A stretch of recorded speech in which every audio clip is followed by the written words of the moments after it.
Good evening from New York. I'm Chris Hayes. Speaker of the House Nancy Pelosi has tonight issued an ultimatum to President Donald Trump: resign or face impeachment proceedings for incitement of insurrection starting Monday. Quote, "It is the hope of members the president will immediately resign. But if he does not, I have instructed the Rules Committee to be prepared to move forward with Congressman Jamie Raskin's 25th Amendment legislation and a motion for impeachment. Accordingly, the House will preserve every option, including the 25th Amendment, a motion to impeach, or a privileged resolution for impeachment."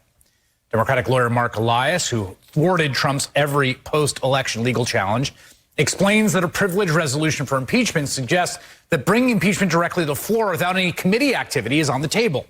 It would move on a very fast track. Two things to note here are that no president has ever been impeached twice.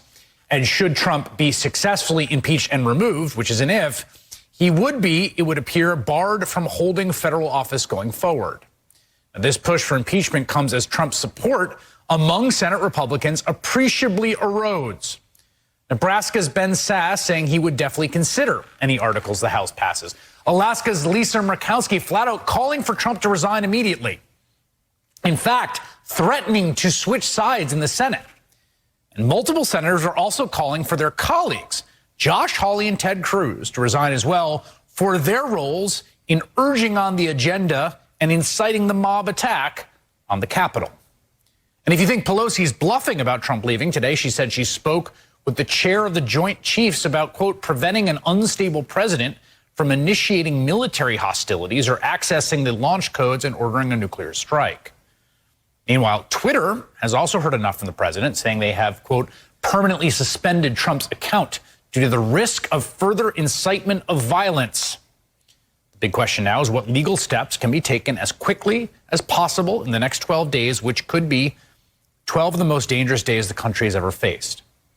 As the chair of the Democratic caucus in the House, Congressman Hakeem Jeffries in New York has been privy to the impeachment discussions today, and he joins me now. Congressman, explain to me what the message of the speaker is today and what timeline are we talking about here? Well, the message of the speaker and the broad consensus amongst the House Democratic caucus is that the president needs to be removed immediately because he presents a clear and present danger to the safety and security of the American people and the health of our democracy. That should be obvious to everyone at this particular point in time, given the violent insurrection that he just incited. Now we're exploring the different ways to bring that about. There are really three different pathways. There's impeachment, of course, conviction and removal. There's the 25th Amendment, and we're going to move forward, as I understand it, with Jamie Raskin's legislation, which is important because that would expedite our capacity to avoid having to go through the cabinet to allow Mike Pence to take over the reins of the executive branch. And then there's resignation. There are growing calls for it. Whether this is a president who is willing to accept reality, that's probably an eventuality that will be difficult to bring about. I want to talk about this 25th Amendment aspect because I actually don't quite understand it legally. 25th Amendment, and I believe that it's the fourth section of that amendment, which is quite complicated, which has to do with the possibility of a president being incapacitated. Now, the thing that it contemplates, I think, most obviously is, say, the president's in a coma, or he is on life support or something like that. In this case, it would be the declaration of its incapacitation against his wishes, more or less. And there is a stipulation, I believe, in that section that it's the cabinet or such body as Congress constitutes, and that the idea here is that you would constitute said body under Jamie Raskin's legislation. Am I following that correctly?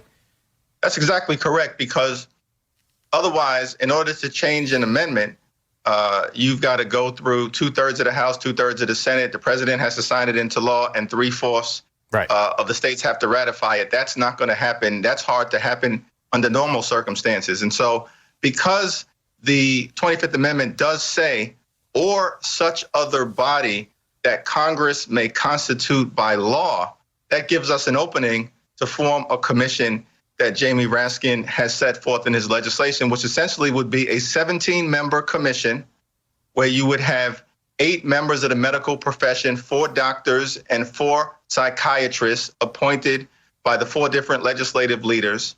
Then you would have an additional 8 former high Good evening from New York. I'm Chris Hayes. Tonight, the House of Representatives appears to be moving closer to impeaching Donald Trump for a second time. That would be the first time in history that's been done. Speaker Nancy Pelosi earlier today said Trump needs to be removed from the White House, called upon the president's cabinet and Vice President Mike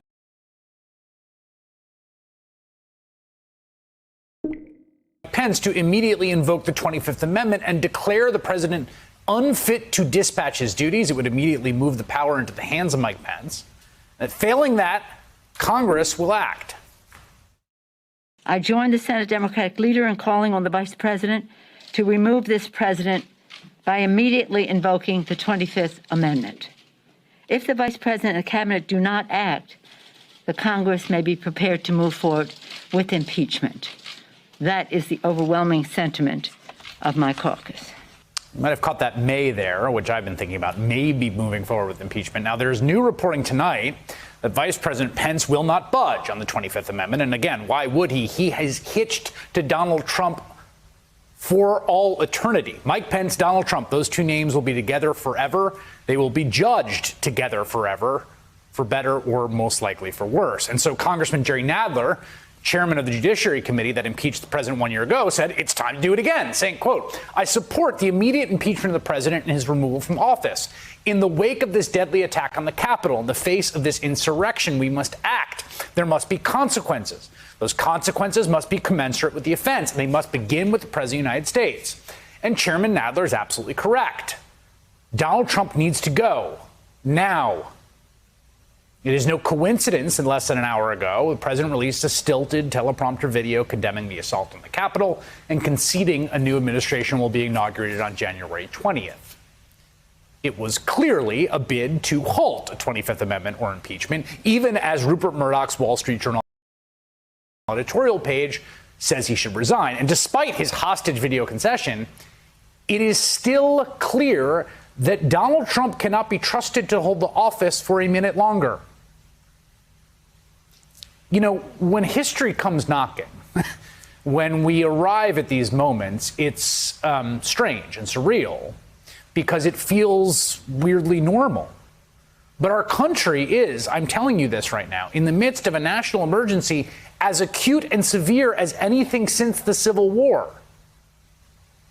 It is urgently important the President of the United States be removed from office as quickly as legally possible. The President is a clear and present danger to American democracy, as exemplified by many things, but certainly by his actions yesterday. As Eric Levitz aptly put it in New York Magazine, he must be evicted from our White House immediately, our White House immediately. He must be frog-marched out of our civic life in disgrace. Amen. Donald Trump has 13 days left, not even 2 weeks. But in that time, he is the commander-in-chief of the most powerful armed forces in the world. In fact, in human history. He has access to the nuclear codes. But short of that, there's all kinds of powers that adhere to him as the President of the United States. Among them, the pardoning power, which he is now reportedly discussing to use to pardon himself, which again would be unprecedented. But above all that, yesterday, the man charged with protecting the country and defending the Constitution and American democracy led an armed mob to the Capitol and unleashed them to overrun it. And we're going to have to fight much harder. And Mike Pence is going to have to come through for us. And if he doesn't, that will be a sad day for our country. We're going to walk down to the Capitol and we're going to cheer on our brave senators and congressmen and women. And we're probably not going to be cheering so much for some of them. Because you'll never take back our country with weakness. Let's all go down to the Capitol. Don't be weak and don't cheer the ones doing the wrong thing. The ensuing assault on the Capitol building resulted in the deaths of at least 4 people. There are 4 people who are dead after that. And members of the Article 1 branch of Congress, the first branch described in the Constitution, cowering behind makeshift furniture barricades as the armed mobs rampaged around and the president rooted them on. At one point, after the Capitol was breached, as people had guns drawn in that building, The president tweeting out an attack on Mike Pence, who at that moment had been cleared to a secure room by Secret Service. It's a miracle more people didn't die. A miracle. It could have been much worse. As the Justice Department confirmed, 2 explosive devices found in the Capitol yesterday were real explosive devices. Also reports of devices outside the RNC and DNC. Today, the acting U.S. attorney for Washington, D.C. said President Trump was not off limits in his investigation. What happened yesterday? Well, he sure shouldn't be. The plain truth, this is not hyperbole or partisanship. The plain truth is that the president has been openly engaged in sedition and seditious conspiracy since he lost the election. In fact, before it, honestly. Yesterday was just the capstone of it. He needs to be removed from office quickly, and then he should be arrested and tried for sedition. That's where we are right now. Anyone who pretends otherwise is deluded, is disqualified from the sober duties of public life at this important moment. Congress needs to take the steps they can control. They cannot rely on people in Donald Trump's cabinet to do the right thing. Why would they? They're the people who have colluded with the president as he has overseen the deadliest year in American history and lied to us about an epidemic that, as of today, is killing a 9/11's worth of people every day. Senator Chuck Schumer made that clear moments after Pelosi spoke. Speaker Pelosi and I tried to call the vice president this morning to tell him to do this. They kept us on hold for 25 minutes and then said the vice president wouldn't come on the phone. So we are making this call public because he should do it and do it right away. The president incited a violent mob to attack the Capitol. There is no analog or precedent, really, for it in American history. Perhaps the caning of Charles Sumner in 1856, and 10 years later we had a civil war. It should live in infamy and blood-soaked dishonor as that moment does. And the vice president is a moral coward, complicit in all this, ducking Congress's calls. So Congress should move immediately to impeach Trump. They absolutely should not go home, as apparently many have. He sent his armed mobs into your workplace, Congress. They sent the speaker fleeing into a secure room while they ransacked her office at the president's behest. If that is not a crime, I do not know what it is. What are we doing here, everyone? Last night, Senator Mitt Romney, the only Republican who voted to remove Trump from office, and for that, he deserves credit, said we are going to have to hold our breath until Trump is gone. I have a news flash, Senator. You can't hold your breath for 13 days. Not good enough. We are in completely uncharted territory here. Everyone's grasping for the right word or analogy, whether in our own history or comparatively in other countries. And everyone wants normalcy. But this is what it is. We face what we face. The president is a threat to the republic and to American democracy. He's not just plotting to overturn American democracy. He's actively trying to make it happen. He needs to go right now.